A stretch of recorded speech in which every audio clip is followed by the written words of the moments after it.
Ang bayan ng Diyos ang sumisira sa batas ng kalikasan, samantalang ang alo ng panahon ang nangangasiwa upang ilubog ang mga pangyayari at ang mga tao.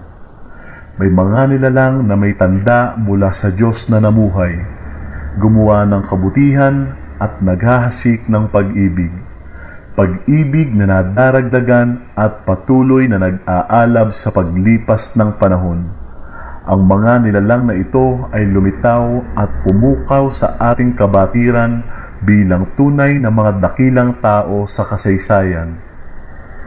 Isa sa mga taong ito ay si San Jose Marelo, obispo ng Acqui, tagapagtatag ng Oblatos ni San Jose.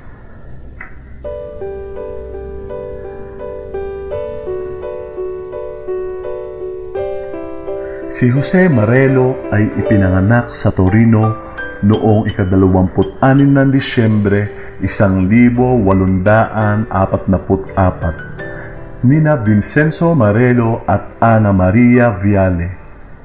Ang kanyang ama ay ipinagpipitagan at tapat na tao at ang kanyang ina na tinatawag na isang santa dahil sa kanyang gawaing makadiyos at dakilang kawang-gawa para sa mga mahihirap, ay nagtalaga ng kanyang sarili sa pangangalaga ng pamilya. Si Jose ang una sa 2 anak ng mga huwarang magulang na ito. Ang ikalawa na 3 taong mas bata sa kanya ay pinangalan ng Vittorio. Ayon sa kaugalian ng mga pamilyang Kristiyano, noong panahong iyon, kailangang pabinyagan ng mga magulang ang unang anak sa araw ng kanyang kapanganakan. Simula noon, ang 2 ito ay lumaki sa napaka-relihiyosong kapaligiran ng pananampalataya at pag-ibig. Sa pagkamatay ng kanilang ina, ang kanilang ama na umasa sa lakas ng kalooban na nagmumula sa pananampalataya ang siyang nangasiwa sa pag-aalaga ng 2 anak. Nagpasya itong lumipat kasama ang kanyang mga anak sa kanilang mga lolo at lola sa San Martino Alfieri, upang maibsan ang sobrang kalungkutang ibinunga ng paglisa ng kanilang ina.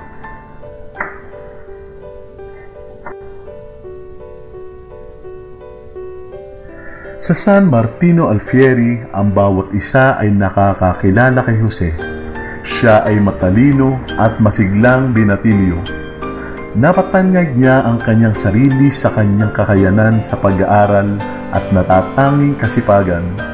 Dumadalo siyang matapat sa simbahan at sa katisismo at isinasabuhay niya ng buong kaligayahan ang magandang araw ng kanyang unang pagtanggap ng komunyon.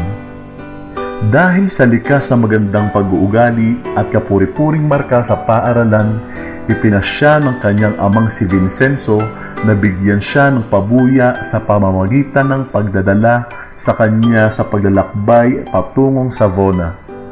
Doon nakita ni Jose sa unang pagkakataon ang dagat at ang dambana ng Ina ng Awa, kung saan pumasok siya sa madamdaming pakikipag-ugnayan sa mahal na Birhen ng Awa.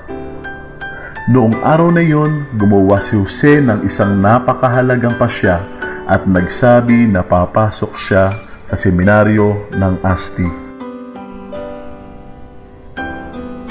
Noong ika-9 ng Nobyembre 1856, ayon sa kaugalian ng panahon, tinanggap ni Jose ang sutana at nag-umpisa ng buhay bilang seminarista.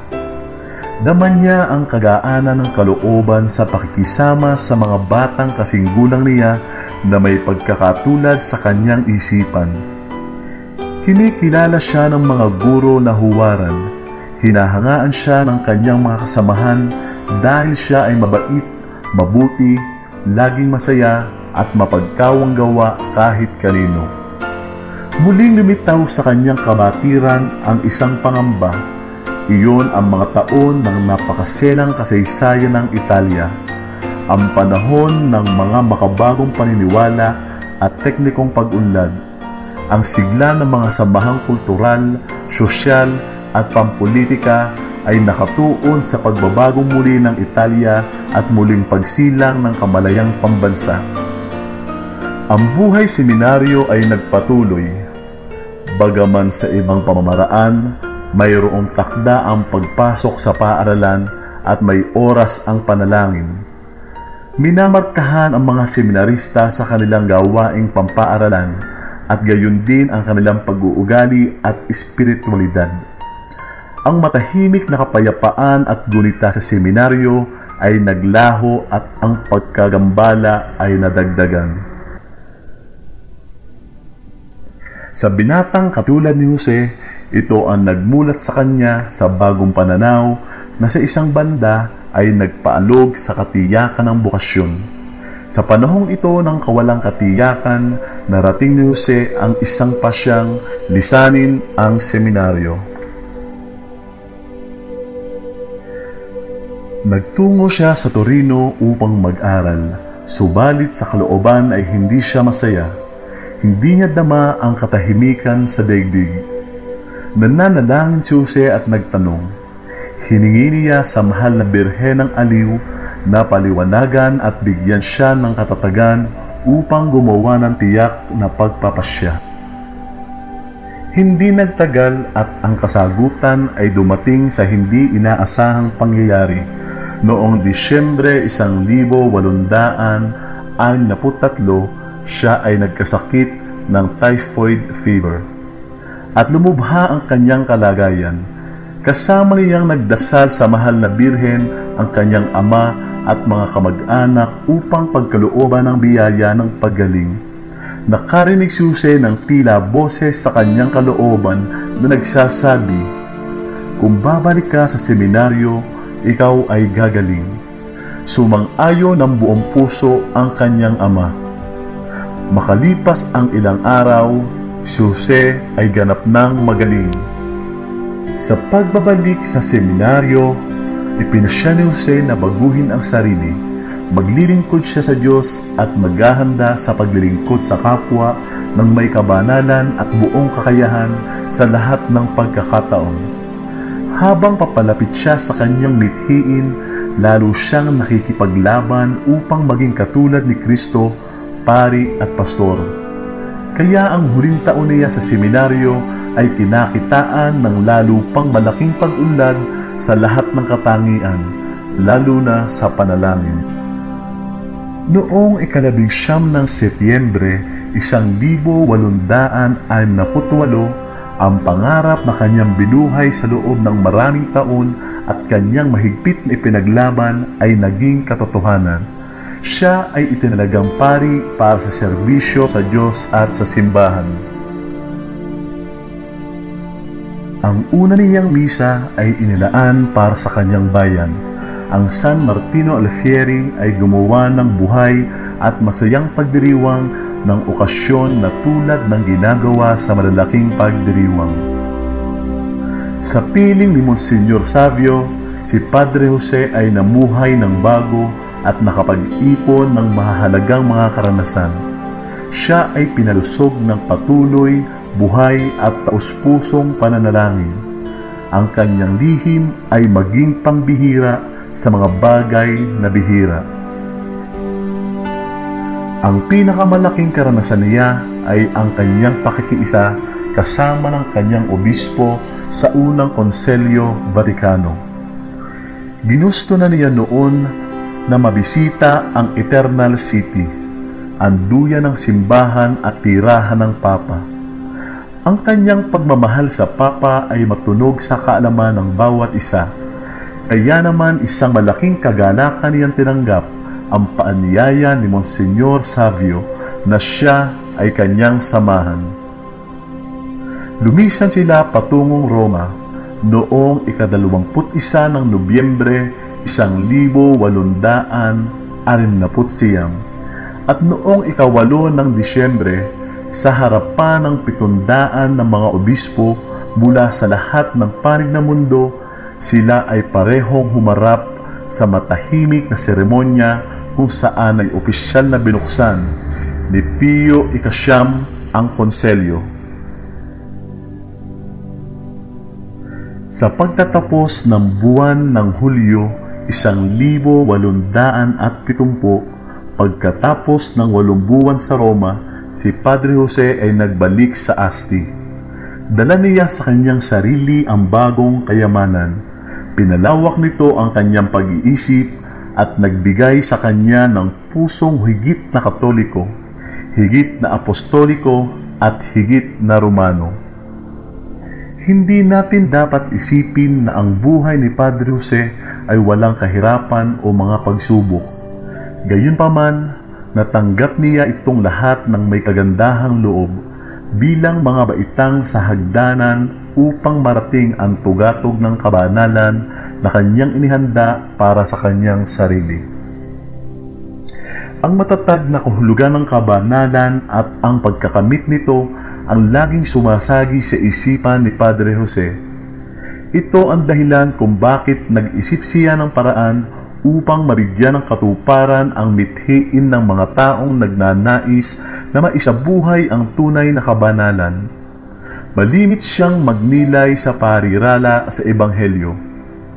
Ang sinumang hindi talikdan ang kanyang ari-arian ay hindi karapat-dapat na maging aking disipulo. Sa makatuwid, kung ang isa ay gustong talikdan ang lahat at sumunod sa guro, bakit hindi ipakita sa kanya ang daan? Sa ganyang paraan sumilang ang ideya ng kanyang kongregasyon.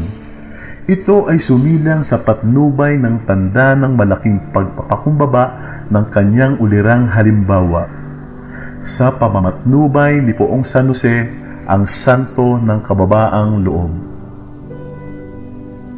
Noong 14 ng Marso, 1878 sa kapilya ng ampunan ng mga ulila ng Miquelerio sa Asti. Nagsimula si Padre Jose ng kanyang relihiyosong pamilya na mayroong 4 na kabataang kusang loob na umamin. Ang pamilyang iyon ay tinawag ngayon na simbahan na Kongregasyon ng Oblatos ni San Jose. Ginamit ng dukhang tagapagtatag at ang kanyang mga unang tagasunod ang isa sa mga silid na inupahan sa Instituto ng Miquelerio.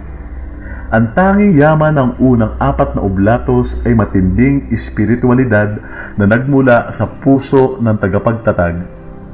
Tinuruan sila ni Marelo araw-araw. Tinuruan niya sila ng espiritu ng kababaang loob at panloob na pamumuhay. Gayon din ang kahalagahan ng pagtatrabaho sa pamamagitan ng kanilang mga kamay. Si Padre Jose ay tunay na kinatawan ng kababaang loob. Nagawa pa niyang itago sa maikling panahon na siya ang tagapagtatag ng oblatos. Ngunit hindi maitago ng lubusan ng yaman ng kanyang pagkatao bilang pari at ama. Sa katunayan, ang kanyang pangalan ay naipadala na sa Roma bilang posibleng kandidato para sa pang-obispong karangalan. Noong 17 ng Pebrero, 1889 sa simbahan ng Immaculate Conception sa Via Veneto sa Roma, si Marelo ay itinalagang obispo ni Cardinal Rafael Monaco Lavalletta. Sa kanyang gawaing pastoral, binigyan niya ng pansin ang edukasyong Kristiyano sa mga bata, pagpapalakas ng loob upang ipahayag ang pananampalataya, ang katekismo bilang lakas para sa kagandahang asal at pag-unlad ng mamamayan sa lipunan, ang pangmisyonerong pagtatalaga ng sarili sa pamamagitan ng panalangin at konkretong pagtulong sa mga misyonero at sa kanilang mga gawain. Dahil sa madalas na makita siyang masaya at palabati, masikap at laging handa upang tumulong sa mga nangangailangan ng kanyang presensya, hindi inakala ng mga tao na ang obispo ay maingat na nakapaglihim ng lumalalang, maliwanag na mga palatandaan ng isang karamdaman na naging dahilan ng mabilis na panghihina ng kanyang katawan. Inialay ni Marelo ang kanyang paghihirap sa Diyos sa katahimikan. Inialay niya ito sa kanyang mga pari na sana ay lumago sila sa kabanalan, at para sa kanyang mga seminarista na sana ay makapagtiyaga sila sa kanilang bukasyon at maging banal na mga pari. Noong ika-30 ng Mayo, 1895 sa Savona, si Jose Marelo, obispo at tagapagtatag ng isang relihiyosong kongregasyon, ay pumanaw kasama ang lahat ng kalagayan ng tunay na sakripisyo sa gulang na 50 taon at 5 buwan. Inalis ng kamatayan ang bawat kulubong at maaari nang sabihin ng malakas ang hindi dapat ibunyag noong una. Sa sandaling ang balita ng kanyang pagkamatay ay kumalat, ang bawat isa ay nagsalita ng hayagan ukol sa kanyang kabanalan. Siya ay namuhay bilang isang banal, namatay siyang isang martir. Ang cause for his beatification ay nagsimula noong Mayo 28, 1948. Noong ika-12 ng Hunyo, 1978, ipinalabas ni Papang si Pablo ika-6 ang isang kautusan ng kadakilaan ng kanyang katangian. Si Marelo ay naging venerable. Opisyal na kinilala ng simbahan ang kanyang kabanalan. Matapos ang mahabang panahon sa salansan ng mga biyaya na ipinalagay kay Marelo, mayroong gumaling na magpaparing mag-aaral ng kanyang kongregasyon, si Aldo Falconetti, na naganap sa Armeno Novara noong 1944 sa kasukdulan ng digmaan. Matapos itong pag-aralan ng Komisyon ng Manggagamot, Pangteolohiyang Komisyon at ng mga obispo at kardinal ng kongregasyon para sa batayan ng mga banal, lumabas ang hinihintay na resulta. Ito ay isang katotohanang hindi kayang ipaliwanag na modernong kaalaman sa panggagamot. Noong ika-26 ng Setyembre, 1973 sa Asti, dinigkas ni Papa Pablo II. Matapos ang kasiyasiyang kapasyahan ng kongregasyon ng mga banal, kasama ang aming apostolikong kapangyarihan ay nagkakaloob na ang pinagpipitagang lingkod ng Diyos, si Jose Marelo, obispo at tagapagtatag ng Oblato si San Jose, mula sa sandaling ito ay tatawaging biyato. Makalipas pa ang ilang taon, matapos kilalanin isang himala ang paggaling ng mga batang sina Alfredo at Isilia Chavez Leon mula sa kanilang karamdaman matapos magdasal sa ngalan ni Beato Jose Marelo, naganap ang canonization nito at nagawaran ng titulong santo noong ika-25 ng Nobyembre 2001 sa Basilica ni San Pedro sa Vaticano.